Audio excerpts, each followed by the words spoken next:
नमस्कार, मैं हूं आशुतोष और आप देख रहे हैं सत्यहिंदी.com। सत्यहिंदी.com के खास कार्यक्रम आशुतोष की बात में आपका स्वागत है। प्रधानमंत्री नरेंद्र मोदी और मुख्यमंत्रियों के बीच जो वीडियो कॉन्फ्रेंसिंग की मीटिंग थी 6 घंटे से ज्यादा चली। बहुत लंबी मीटिंग थी, मैराथन मीटिंग थी। इसमें 2 चीजों पर फैसला होना था, 2 चीजों पर बातचीत की गई थी, 2 चीजों में विचार विमर्श किया गया था। एक तो ये कि जो लॉकडाउन है इसको कैसे आगे बढ़ाना है या इसमें किसी तरीके की छूट देनी है। दूसरा, आर्थिक मामलों के ऊपर कि क्या आर्थिक जो अर्थव्यवस्था है उसको किस तरीके से दोबारा उस पर जान फूंकी जाए, किस तरीके के कदम उठाए जाएं, और क्या इन दोनों के बीच में किसी तरीके का की कोई जुगलबंदी हो सकती है क्या कि लॉकडाउन भी चलता रहे और आर्थिक जो हालात है उसको भी बेहतर किया जाए। ये मीटिंग किसी फैसले पर तो नहीं पहुंची अभी तक, और ना ही अभी इस बात का खुलासा किया गया कि दरअसल लॉकडाउन को आगे बढ़ाना है, और अगर बढ़ाना है तो किस तरीके से बढ़ाना है और आर्थिक स्थिति को बेहतर करने के लिए क्या कदम उठाए जाने हैं। आज की जो मीटिंग थी इसमें जो सबसे प्रमुख बात यह है कि 5वीं इस वीडियो कॉन्फ्रेंस में मुख्यमंत्रियों के साथ विपक्ष के 6 मुख्यमंत्रियों ने एक तरीके से साफ तौर पर प्रधानमंत्री नरेंद्र मोदी और उनकी टीम के सामने ये कह दिया है कि केंद्र से हमको कंट्रोल करने की कोशिश मत करिए। ये अपने आप में बड़ी बात है। यानी इन मुख्यमंत्रियों का कहना है, कुछ ने इशारों में कहा है और कुछ ने सीधे कहा है कि आप हमें अपना राज्य चलाने के लिए वहाँ लॉकडाउन कैसा होगा, किस तरीके से होगा, आर्थिक गतिविधियों को कब खोला जाएगा और किस हद तक खोला जाएगा, ये आप हमारे पर छोड़ दीजिए, हम इसको हैंडल करेंगे। सबसे पहले मोर्चा खोला ममता बनर्जी ने, पश्चिम बंगाल की मुख्यमंत्री ने। उन्होंने तो सीधे ये कह दिया कि हम केंद्र के साथ कोऑपरेट कर रहे हैं, लेकिन केंद्र सरकार जो है हमारे साथ राजनीति कर रही है। उन्होंने कहा कि हम केंद्र के साथ कोऑपरेट कर रहे हैं, लेकिन केंद्र हमारे साथ राजनीति कर रहा है। और उन्होंने ये भी कहा कि लॉकडाउन हटाने का फैसला करने के पहले राज्यों की राय लेनी बहुत जरूरी है। इसका मतलब साफ है कि आप एक तरफा फैसले मत करिए, हमें करने दीजिए। ममता बनर्जी का दर्द समझा जा सकता है। ममता बनर्जी पर पिछले दिनों केंद्र सरकार की तरफ से 2 टीमें वहां गई। उनके ऊपर यह आरोप लगा कि वहां पे जो कोरोना के मरीज हैं उनकी संख्या को कम करके बताया जा रहा है। वहां जो मरने वाले लोग हैं कोरोना की वजह से उनकी संख्या को कम बताया जा रहा है। एक तरीके से कहा गया कि पश्चिम बंगाल की जो सरकार है वो कोरोना के मामले में सावधानी नहीं बरत रही है और जो डेटा है उसको फर्ज करने का काम कर रही है, उसको छुपाने का काम कर रही है। वहां के राज्यपाल ने 2 चिट्ठियां लिखी और दोनों चिट्ठियां लिखकर उन्होंने पश्चिम बंगाल की सरकार यानी ममता बनर्जी की सरकार पर तीखे आरोप लगाए और एक तरीके से ये कहा कि आप कोरोना वायरस को ठीक से हैंडल नहीं कर पा रही हैं। इस बीच में अमित शाह जो देश के गृह मंत्री हैं, उन्होंने चिट्ठी लिखकर ममता बनर्जी पर आरोप लगाया कि आप जो माइग्रेंट वर्कर्स को लेकर ट्रेन आ रही हैं, आप उनको पश्चिम बंगाल में नहीं आने दे रही हैं।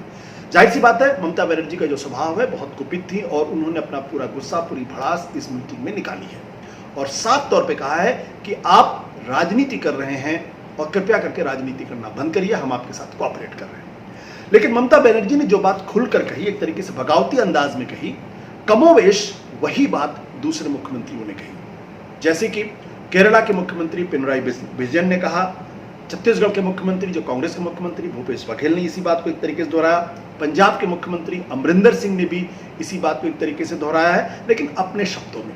तमिलनाडु के मुख्यमंत्री ने इसी बात को थोड़ा और घुमाकर कहने का प्रयास किया है और तेलंगाना के मुख्यमंत्री ने भी लगभग इसी तरीके की बातें की हैं, लेकिन अपने अलग अंदाज में। और केंद्र किस तरीके से लॉकडाउन के फैसले को राज्यों के ऊपर थोपने का प्रयास कर रहा है या उनको अपने मन से काम नहीं करने दे रहा है, इसका सब और किस तरीके से बिना होमवर्क के काम हो रहा है, इसका सबसे बड़ा उदाहरण आज देखने को मिला तमिलनाडु के मुख्यमंत्री पलनीस्वामी के बयान से।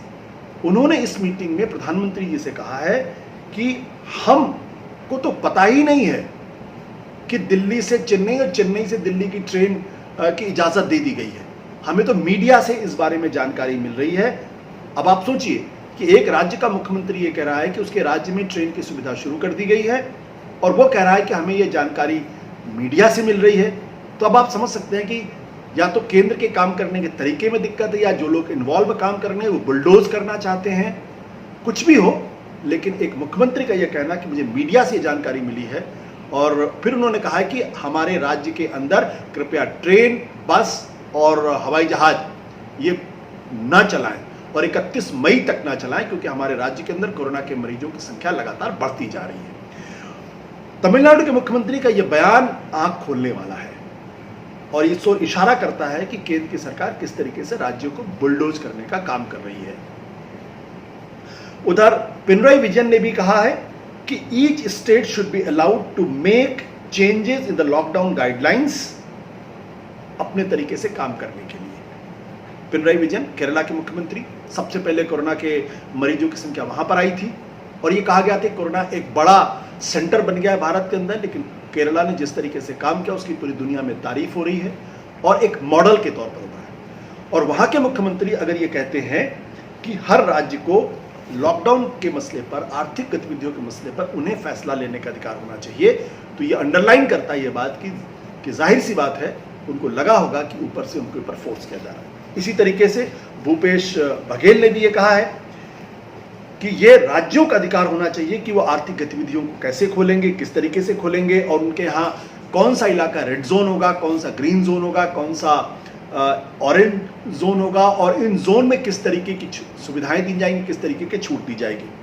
तेलंगाना के मुख्यमंत्री केसीआर ने भी कहा है कि भाई अभी हमारे राज्य के अंदर कृपया पैसेंजर ट्रेन आप मत शुरू करिए। पंजाब के मुख्यमंत्री अमरिंदर सिंह, जो थोड़े कड़क माने जाते हैं, उन्होंने साफ तौर पर कहा states has to be given the greater flexibility in micro planning as a part of carefully plan exit strategy.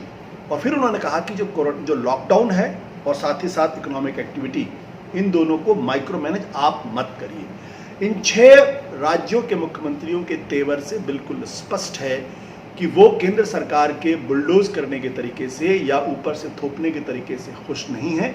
उनको लगता है कि ये जो सेंटर, केंद्र और राज्य के बीच का जो रिश्ता होता है उसमें केंद्र उनके ऊपर हावी होने की कोशिश कर रहा है और उनको डिक्टेट करने की कोशिश कर रहा है। और इसीलिए ये कहते हैं कि भाई हमारा राज्य हमको पता है, हमको चलाना है, इसलिए कृपया करके आप ऊपर से मत थोपिए, मुझे चलाने दीजिए।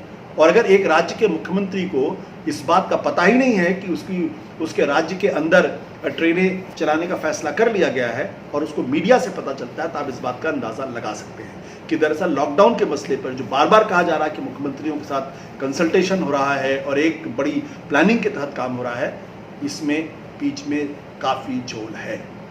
और यही बात जो है वो समझने वाली बात है कि आखिर ऐसा क्यों हो रहा है।